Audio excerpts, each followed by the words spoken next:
Lancement de l'édition 2025 de la caravane culturelle pour la paix et la diversité. Elle se déroule autour des activités qui sont les rencontres communautaires autour des mets locaux, la conversation sous les tentes et un atelier sur le recyclage des déchets, assure le reportage de nos envoyés spéciaux dès l'entame de cette édition. À la découverte de l'alphabet Nko dans cette édition de ce 19h30, devenu un symbole de la préservation des langues mandingues grâce à son introduction dans le système éducatif et à son adaptation aux technologies modernes. À la rédaction vous propose ce soir un dossier sur l'Nko. Voilà pour le sommaire de cette édition de ce soir. Merci de nous recevoir chez vous. Bonsoir et bienvenue à tous. Le festival sur le Niger, Sekou Art, c'est parti pour l'édition 2025 de la caravane culturelle pour la paix et la diversité.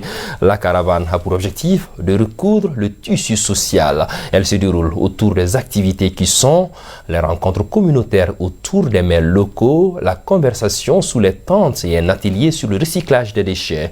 Le Burkina Faso, le Maroc et le Niger ont pris part à la cérémonie en tant que pays invité. Le compte-rendu de nos envoyés spéciaux Siriki Balo, Namouri Cheikh Diabaté et Benoko Fofana.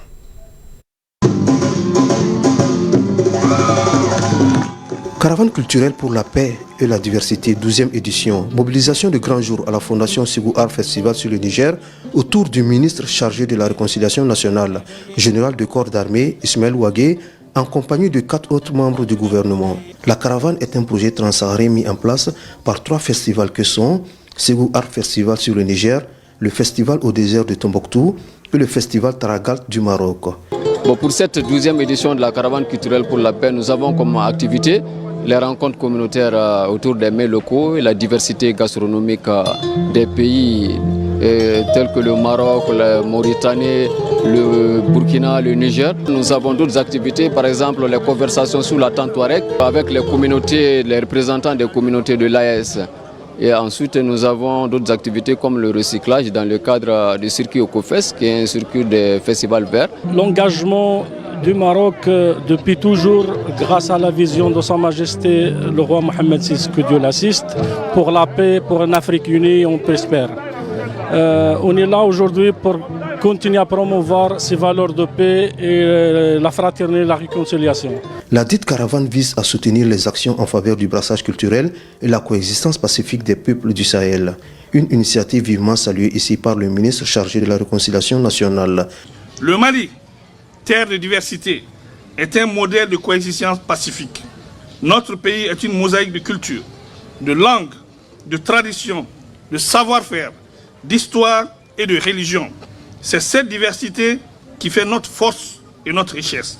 À travers ces actions culturelles, nous affirmons avec fierté que notre diversité n'est ni une source de division, ni un fardeau, mais bien un levier de coexistence pacifique et de vivre ensemble harmonieux. Conscient que notre force reste notre pluralité, le ministre Ouagué invite les pays voisins à l'union pour le bonheur des peuples.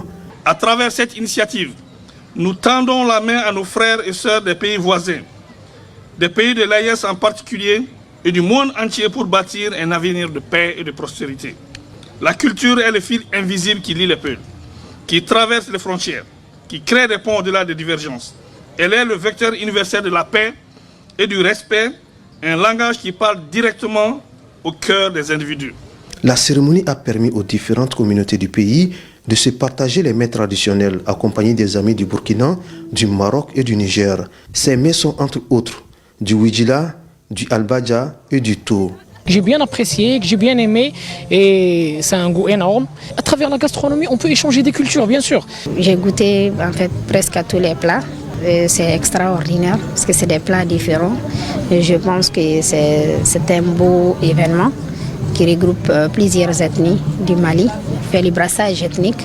C'est vraiment intéressant. Moi, je trouve que c'est une très bonne initiative. Au cours de la cérémonie, le ministre chargé de la culture, Mahmoud Dafé, a été honoré par le Burkina Faso à travers son ambassadeur qui lui a remis des cadeaux. La cérémonie a pris fin par la visite des expositions par le ministre Ouagué. L'alphabet Nko a connu une évolution remarquable, notamment au Mali, où il est devenu un symbole de la préservation des langues mandingues. Grâce à son introduction dans le système éducatif et à son adaptation aux technologies modernes, le Nko joue aujourd'hui un rôle clé dans la valorisation de l'héritage culturel et la transmission des savoirs traditionnels. À la découverte de l'alphabet Nko, c'est le dossier que vous propose ce soir la rédaction de ORTM2, une réalisation de Amadou Diallo, Mama Traoré, Abdul Salam Ouedraogo et Abdoulaye Diarra. Le Nko, créé par Solomana Kanté en 1949, est un alphabet destiné à la transcription des langues mandingues d'Afrique de l'Ouest et son nom signifie jeudi dans ces langues. Son évolution, particulièrement au Mali, est considérée comme remarquable par les responsables des fédérations et associations pour la valorisation de cet alphabet. Aujourd'hui, je ne parle pas d'autres pays, mais je parle seulement du Mali. Nous avons à peu près 3 400 000 et quelques Maliens qui peuvent lire et écrire le Ngo aujourd'hui. Et le Ngo se trouve aujourd'hui dans l'Unicode. Et le Ngo aussi peut faire la traduction de 242 autres langues dans le monde aujourd'hui. L'écriture Ngo a été créé pour contribuer au développement socio-culturel des pays africains. Au-delà du continent africain, le Nko est également enseigné aux États-Unis et en Europe.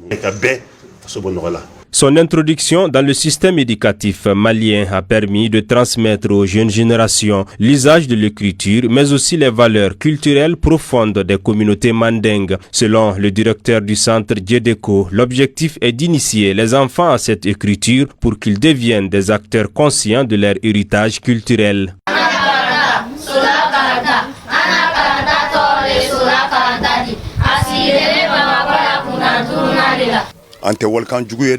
Dans notre centre, nous enseignons aux enfants à lire et à écrire en Nko dès leur plus jeune âge, afin de les initier à cette écriture. Ce programme s'étend de la maternelle au premier cycle.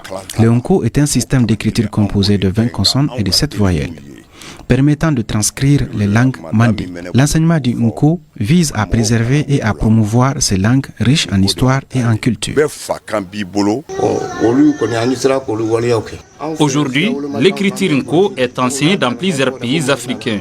Dans mon centre, plus de 600 élèves sont actuellement en train d'apprendre cette écriture. L'apprentissage du Nko s'est fait avec la passion et contrairement aux langues étrangères qui prennent plusieurs années, un diplôme peut être obtenu en seulement 2 ans maximum.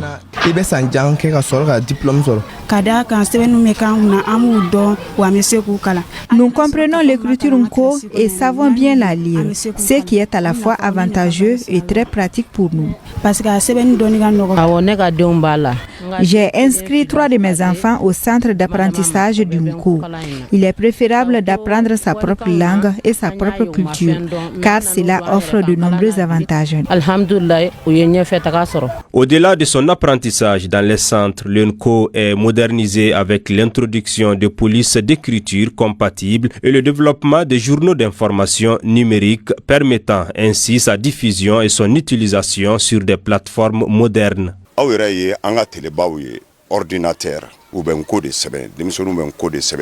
Dans notre centre, nous mettons à disposition des ordinateurs équipés de claviers spécialement adaptés à l'écriture en Nko. Nous utilisons également des journaux en Nko, dans lesquels les enfants peuvent lire des informations concernant notre pays et l'Afrique.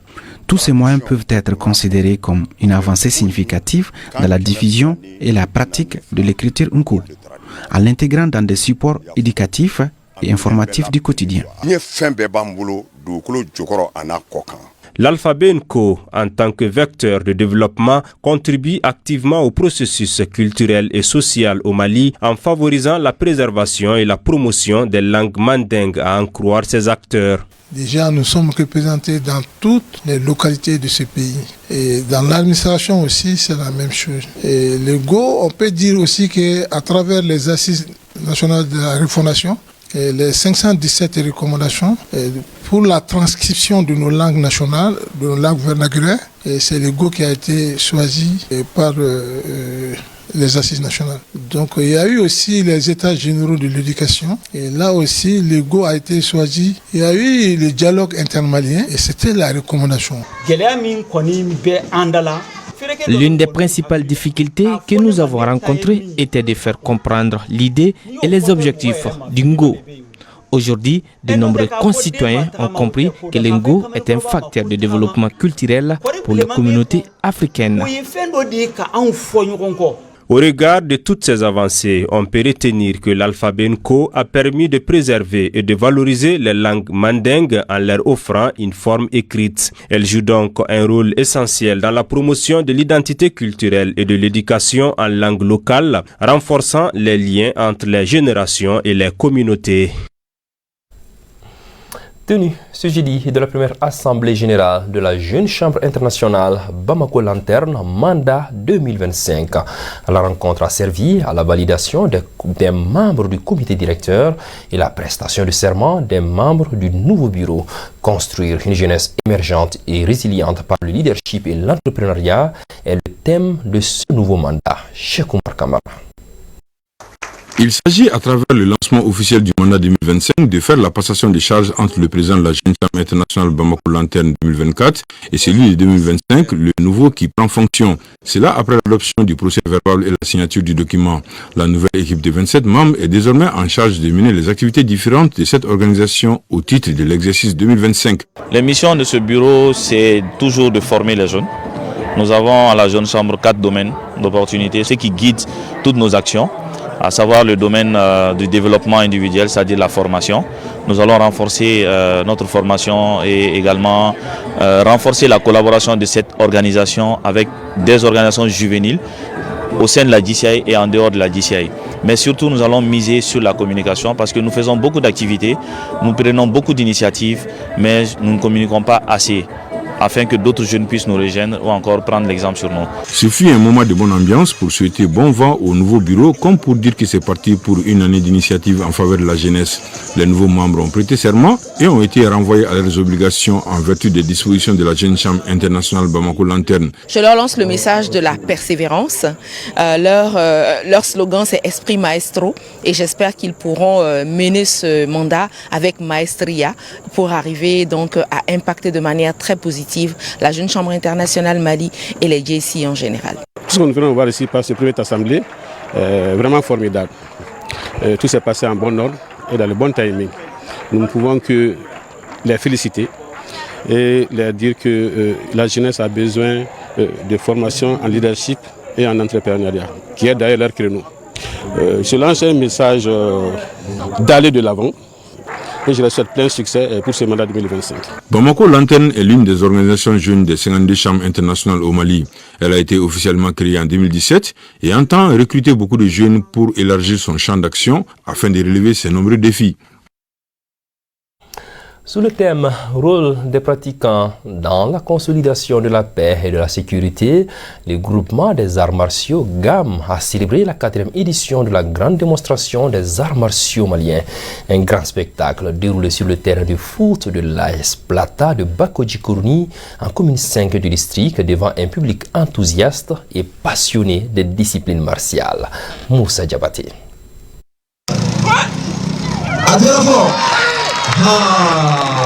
8 sports de combat sont au rendez-vous de la grande démonstration des arts martiaux du GAM. Des athlètes talentueux de différents clubs démontrent leur savoir-faire devant un public passionné. Magnifique, les jeunes ont montré leur talent, ont montré qu'ils savent faire ce métier-là. Et je pense que comme vous l'avez dit, l'art c'est toujours une certaine harmonie et un plaisir de voir. Donc moi je pense que ça a été une très bonne chose pour nous et tout le monde est ravi. Et nous sommes là à appuyer ces actes, c'est très important dans notre quartier.